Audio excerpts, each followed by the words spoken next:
Miss Robin Devine here on the social network. Thank you for joining me today. I really appreciate it. Yeah, I'm glad to be here. Thank you for the invite. Well, I came across you on LinkedIn and Black People Trip too. And I said, I got to talk about this.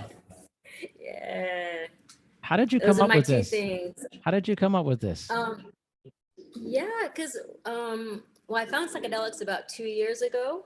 Just for my own mental health, I was looking for something different, and I found psychedelics. But then I couldn't find any Black people, and I was like, "Where are the Black folks?" So I made a space where we could kind of find each other. So that was it. I saw a need, and I created space for it. So. I mean, why do you think it's not as prevalent in the Black community or psychedelics, or at least that I can't see, or maybe that public can't see about? Yeah. I think there are a few reasons. One is our history with drug use, and like the war on drugs, which were very was targeted towards Black and Brown folks. So we're very drug averse because we go to jail more often, where it's criminalized for us more heavily. So we tread lightly with drug use of any kind. Um, and let's see, why else? I think just I don't know why we don't know about it. I think mainly it's just the war on drugs is a big part of it. There are other reasons that right now are escaping me, but that's the main one. So yeah. I mean, is there an access issue that, obviously like it's currently still very illegal in a lot of places, but especially with underserved communities, I would think access is a certain issue for anyone, but certainly for, underserved communities. Yeah, totally. Access always an issue with us. So these things can be very expensive. The retreats can be 3, 4, or 5 grand. A trip sitter can be $1,000 for a session, so it can be costly. So that is another reason that we're kind of boxed out yet again of these medicines. So I'm trying to change that though. So tell me about Create your more access experience. and more. Yeah. Yeah. So like my first time trying Yeah. it, just a kind of overall. This is your first time Yeah. trying. I love people's stories. Yeah. So like I said, it was about two. So it was 2020. Pandemic had just set in, and I was already really depressed, but that just made it like 10 times worse. The isolation, the lockdown, all of that. Um, and I was in therapy. I was on like I think at the time 5 psych meds, and I was getting worse. And so I said, well, that's I got to find options. So went to Google, said, what do you got? They said mushrooms. I said, what are those? Did my own homework because I didn't know what they were. Um, Found a guide through a connection online. Um, Went to her place in New York, which was about 4 hours from me where I was at the time. So I did a road trip to go see her. Gave her my rent money for the month because I was desperate, and she was only one that I could find. And I did MDMA and mushrooms for my very first trip. Had no idea what I was doing. She didn't give me any information. She was just like she was a terrible guide, but the medicine was really cool and beautiful, and the experience was the first time that I felt like self love ever in my entire life. And from that point, I was hooked. I was an advocate for psychedelics. So she was terrible, but the medicine was just what I needed. So yeah. Wow. What an honor to hear that. That's incredible. Thank you. Thank you. Yeah. And What was it about it that made you feel self-love for the first time? What did you gain? what did I gain? I gained like an opening in my heart, like an expansion that I hadn't felt before. And it was like this acceptance from just a feeling of like, yeah, I do belong here. Yeah, I'm an okay person. Yeah, I'm doing okay. It was just all of that in like one ball of love. Like MDMA is a total love drug and just opens up all of this in the most beautiful way. So it just gave me a really, just opened my heart up in a new way. That was so cool. So how did you integrate that into your life right after you did it? What were some things you did? I actually didn't integrate because I didn't know what integration was at that time. I was brand new. So I was like, integration, I don't know. So I just kind of sat with those feelings on my own and did my journaling. And so I didn't really integrate that trip. But when I did trips down the road, I did integrate more. And so I started going to groups and circles, with other people to process and really sit with what came up. So, yeah. It's interesting. Everybody has, I think, a different experience, but it's generally very positive that people have with psychedelics. How can there be more access or just a larger following of Black and brown people or a different ethnic people to become a bigger part of this community? I know what you're doing is trying to do that, but how can that space be filled more with people that look like us?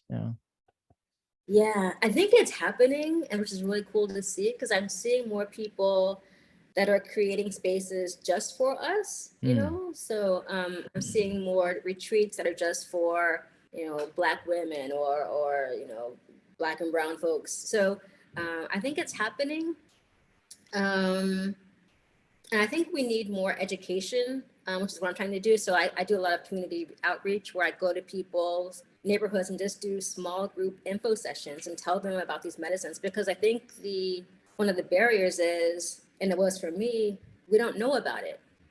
That's the first thing. We don't, because like I said, I didn't know what a mushroom was before 2 years ago. So I think education and then people like me creating spaces for us. And I think we're on the right track. So. I think so. I mean, there's a lot of stigma to you mentioned it about drug use. Mm-hmm. The difference between looking at it as a drug and looking at it as a medicine. Can you delineate between that in your mind?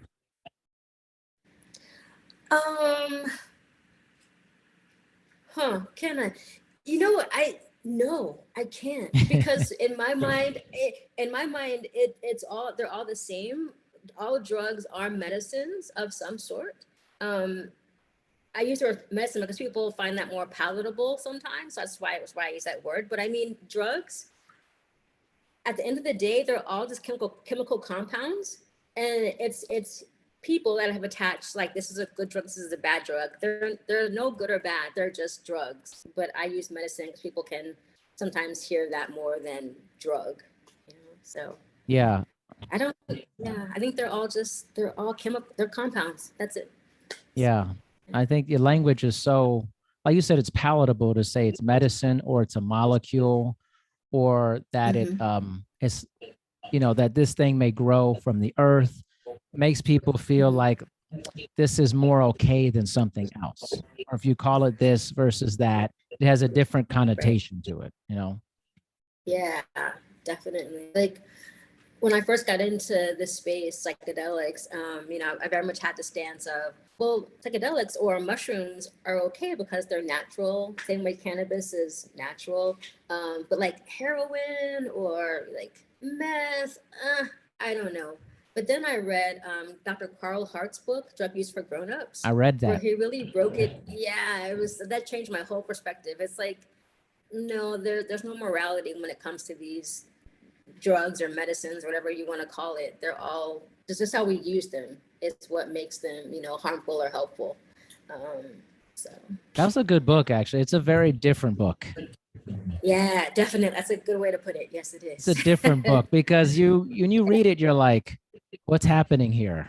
Like, it's a shift, I mean, to read about a Black man, a doctor, openly sharing about his heroin use, not as a drug addict, but as a way to supplement his own well-being, was transformative to me, So all the morality and right and wrong and good and bad is just from humans, It's What do you think about how I want to say it's like basically like psychedelics for well people? I mean, everybody has something they're dealing with, but I think we've attached a lot of psychedelics to, and rightfully so, for people suffering from different issues, depression, PTSD, all these different things. But what about medicinal use for well people?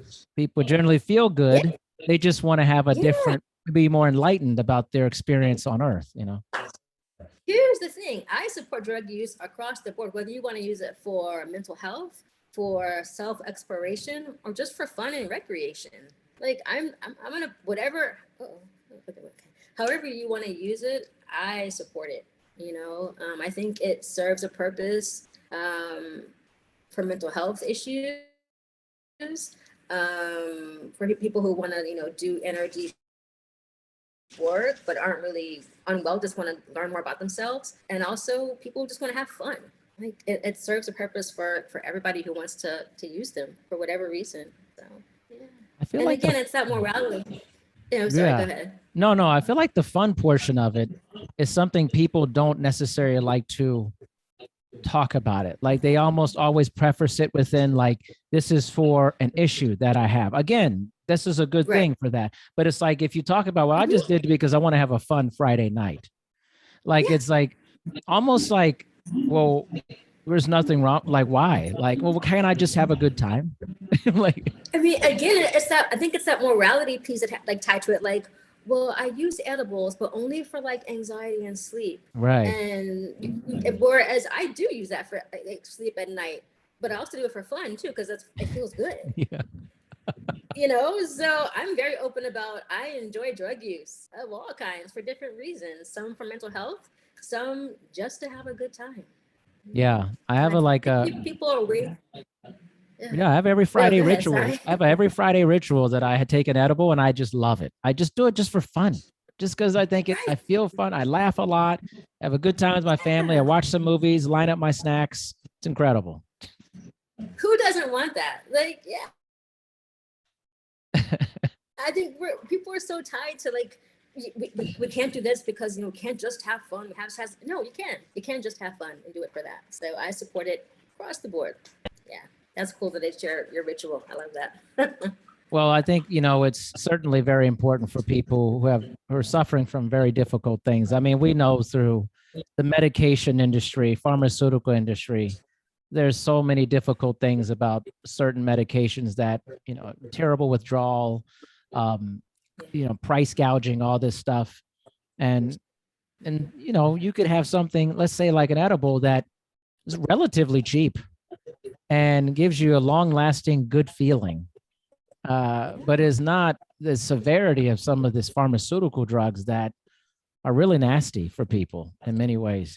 Oh, bad. So, I mean, like I was saying earlier, I was on 5 different psych meds, and the turning point for me was when my psychiatrist said, "Now, if you start feeling more suicidal, let me know." And I was like, "More? Whoa. What are these things doing to my brain and my body?" So that day, I stopped cold turkey. Don't recommend that, but that's what I needed to do for me, for my wellness. And if folks have to find what works for them, and if that's pharmaceuticals from Western medicine, then do that. But that isn't for everybody, and I want folks to know that there are options out there. Because I didn't know that there were options, and I felt very boxed into one westernized way of getting better, when there are so many other ways available to us that we didn't know about. So. Why do you think this is happening now, that more people are like this? Feels like it's like this convergence of time and history and space, and all of a sudden it's becoming the in thing, psychedelics. Yeah. What's the shift been? What has that shift been? I have no idea what the catalyst was for like the reemergence, because I don't recall the first round. I don't remember. I don't remember that time back in the 70s, because I had just gotten here. So I don't know what kicked it off, but now that it's here, I want to make sure that Black and brown folks aren't left behind again, like we were last time. So I don't know why it's here, but it's here, and I want to work with it the best way that I can. You're very straightforward, Robin. You're just like, hey, here's what's happening. As I don't know how else to be, so I'll take it. Yeah. Well, one of the things, like, I've made it my mission to talk to as many people in the psychedelic space. Unfortunately, there's very few Robins out there that I know of. And I want to speak to more Black and brown people in this space, but man, it feels hard to find a lot of people in this space, I know. I know there. I mean, as with every space in this colonized country, we're underrepresented, and this is no different. But we are out there, and we're growing in numbers. A lot of us are underground, so we're just doing our work, but we're doing it very quietly. One, because it is illegal, and two, we're not focused on being seen, but more serving. So we're just kind of focused on that, but we are out there. So we're trying to bring this work to the communities, and It's yeah, interesting how it's going, I'm sorry, and I also think that Black and brown folks that are doing this medicine work in this space aren't about doing it bigger and faster and showy the way that the mainstream is. So we're very quiet and like just kind of doing our own thing and building slowly and with intention. And so we aren't as well as well noticed, as visible, as the mainstream. But we're out here. So Okay, this brings up a very interesting discussion point. okay. I mean, I've read your LinkedIn posts. You're pretty frank. You're pretty to the point about stuff. I don't hold back. I am old and middle-aged and tired. Yes. I don't anymore. That definitely, I mean, you're like, boom, here it is. But do you think it is easier for, let's say, white people to be out and talking about psychedelics because they're white versus Black people to come out and have these conversations like we're having right now?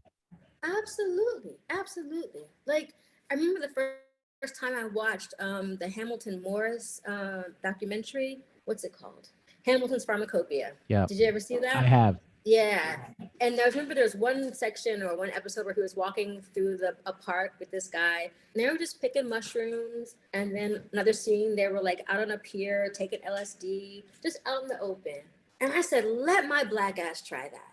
I could never, or any Black or brown person. So it's much easier for them. Absolutely. I mean, I feel a lot of fear as a Black person when I go and source medicine for my own use, because I know that I am a Black person in America that's getting an illegal substance, and that could end very badly for me, as opposed to a white counterpart. There's actually a book, I forget the name. I think it was Islet Waldman, A Very Good Day, a white woman who used microdosing for her mental health. And in the book, she says, I am very clear that I can do this and share this because I am white and because of my privilege. She named that, and I appreciated that very much, because it's a lot of folks won't acknowledge their privilege in being able to be open about their use of these medicines, or their work. So. Why do you think they won't say that? Because they don't have to. Because what is it like? What do they gain from that? It's so easy with people that have privilege to just enjoy the privilege. Like, what do they gain from? Yeah, they gain nothing from it. There's no benefit to them. So, I don't know. Actually. That's tough. It's a good question. It's kind of tough to hear. It's kind of like, I mean, I've heard plenty of white people who acknowledge that and who, they have a good understanding of that. But it's also difficult when you don't have people who don't recognize that as an inherent advantage of being born into something, It's tough when you meet folks that have, like, I get blind spots. I get it. I have my own in regard to topics, but like to meet someone that has no awareness that they do have privilege of some sort in this space is very, it's hurtful. It's hurtful, to see that, because I don't know. It's just, it hurts, and I come across, and I see it a lot in this space. So have you had conversations with people who are people, non-Black and brown people? Have you had conversations with them about this and psychedelic use, and what have been their discussions about it? Yeah, I do. I actually teach a course about this to white folks that hold space for Black folks. And a lot of the times I'm wasting my breath talking to them, because I spend 2 hours teaching, and they just don't get it. Some of them do get it and are very open to it, and they we're on the same page, but a lot of them aren't there and will never be there. And that's not my fight anymore. I'm focused on serving us now, instead of teaching them. Because it's a lot of time got wasted doing that or trying to do that, because while some were very open, there are a lot are never going to get there. And that's okay. Not my fight. Yeah. I love this cross section of talking to different people. It was one thing, like I was seeking out someone like you. I wanted to speak to, because I was like, man, I'm talking to, in all honesty, I've talked to nothing but white people about psychedelics. It's just because they're so numerous. They're so numerous. They're out there, like on a LinkedIn, you can type in psychedelics, you can see a sea of white people talking about it, who are doing different things. So it's just very difficult to find someone like me. But it's interesting that you're telling me how that, at least in the communities you're working with, it's a more quiet thing. And that maybe like this, the publicity is, you're not trying to create more publicity for it. We don't need it. No, that's not our goal. We're here to serve. We're here about community, and community isn't loud and flashy and big, and we're not about that. And I also happy to see you reach out, because most of my interviews have been with white people, which is fine, but it's nice to be able to have these conversations in community, with folks like yourself. So I appreciate this space. This is meaningful to me. So thank you. Yeah. Well, when the thing is about it is, it's wonderful to have, hey, let's serve other people, and we don't have to be showy about it. I love that, actually. But then I struggle with the other side of like, hey, how do we get ourselves out there too, so that people know that this is for us too at the same time? Right. Yeah, no, I love that. And one of the people that I'm a big fan of and follow her teachings is Trisha Hersey, the Nat Ministry, and Black woman who's all about promoting rest for Black folks. But her thing is, we organized and found community and got the word out before all these apps and social media and cell phones. We knew how to organize grassroots, in community. So that's how I'm building. People find me all the time, not because of, I'm not a big, like, I post on LinkedIn every now and then, and that's all that I do. I don't promote. I don't have any, what's the word? I don't promote myself. People find me though. So the word is getting out. So I think if I just continue to do what I do, which is, serve a small group, and then that small group, tells their friends, and they tell their friends, that's how word spreads. And that's how we did it, back in the 60s and 70s when we were organizing for, our other issues, is word of mouth. So I think the word's getting out there. It won't be fast, but it'll be intentional and sustainable and very solid in the way that we spread the word. So that was a very long answer to a very short question. No, it's fine. But it's just a very different approach, because it's also counterculture to our society in general, which is be seen, be visible, be viral, consume. Right. Yeah, and that's the problem with this place. They were so focused on consumption and bigger, faster, more, and that's not how I want to build this, because I see how important this could be for our community, like our collective healing, and I just want to. There's no rush to get there. We'll get there, but we have to do it with intention and build. I don't know. I just don't want. I'm not about the fast with this. That's how they want to do it. They want to build 84 ketamine clinics and serve 1 million people in 2 days. Great. I don't want to do that. I want to serve 5 people well and deeply, and then I want to serve 5 more well and deeply, and go from there. Okay, I have something else. I think this is important to discuss this between us, but also it will get out to other people. And I think importantly, this will be shared with a tremendous amount of people in the psychedelic community.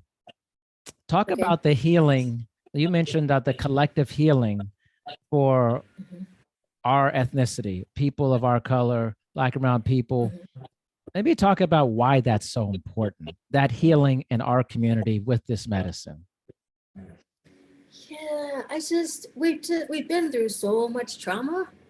Like from the minute that we were brought here, it's just been nothing but trauma. We have ancestral trauma from slavery. We have trauma from now from police brutality, from racism, and I think a lot of us are hurting and in pain, and don't know what to do with that, and don't know where it's from.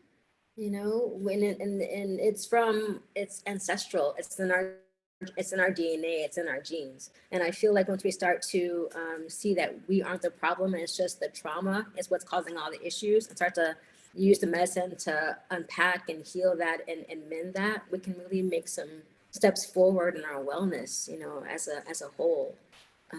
Because we just feel very, well, I don't know. I can only talk for me. I look at my own family, which is very small. But I'm pretty much the only one left alive. It's just me. Everyone's gone. Um, and they all died very broken, sad, hurt people.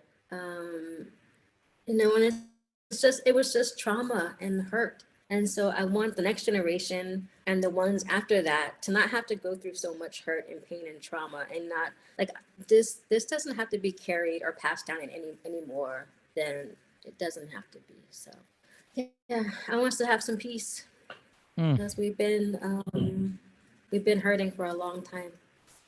Man, that's powerful. And I think what's interesting, again, for the white people who end up watching this, I think this is important too, is that, when you're Black, I struggle with this in my life, is sometimes you have this feeling of like, you feel the tension, and sometimes you wonder, especially when you're young, why do I feel this tension? And why do I identify with this so much? And then you realize it's a genetic bond that you have with people of the past, of your ancestry, and you're feeling that tension throughout the ages, and you just identify with it. There's a whole book called Post-Traumatic Slave Syndrome that breaks down like how the things that happened to our ancestors are carried over in today. And it was wild to read that. Like the way we move now is totally impacted by stuff that happened back then. And it doesn't just go away. It's still in our DNA. So that's why I say, like, I think these medicines can help us unlock that DNA trauma that we're still carrying. Don't even know, a lot of us, that's in there. So I mean, so is it fair to say that maybe psychedelic use and the healing from it, maybe, while it's important for many people, maybe even more critical and crucial to the healing of Black people in general? I think so.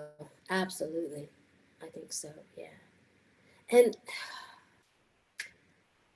I think it's really important for white folks too, to say, because I feel like they're dealing with their own trauma of like coming from that kind of lineage, that kind of hate, that kind of violence. That's in them too. I'm not calling them violent. I'm not calling anybody violent or hate, but I'm saying that trauma gets passed down the same way our trauma gets passed down. So I think that medicines could help them kind of unearth that as well, and release their own, their own hurt and pain that comes with their ancestral lineage. So different trauma, but I think there's healing needed on both sides. I think we could all benefit from a few tabs of acid, to be honest. I tell you what, that was a very fair assessment of that. That was very fair. And I think that was very equitable, because I agree with that. It's there's genetic trauma in all forms, and that does not only impact Black people. It involves all people in many ways. And in general, this medicine is great for all humans. That's the beauty of it. It's universally amazing for all people. Yes. It's time that we put away all this bullshit about how, this is a Schedule 1 drug. This is garbage. Like it's just garbage. It's just silliness. It's silliness. Like there's so many powerful stories, so many people who have benefited incredibly. And of course, there's we have to have some caution. There are obviously certain things with psychosis and different things that we have to be careful with psychedelics. But in general, most of what we know is extremely positive about it.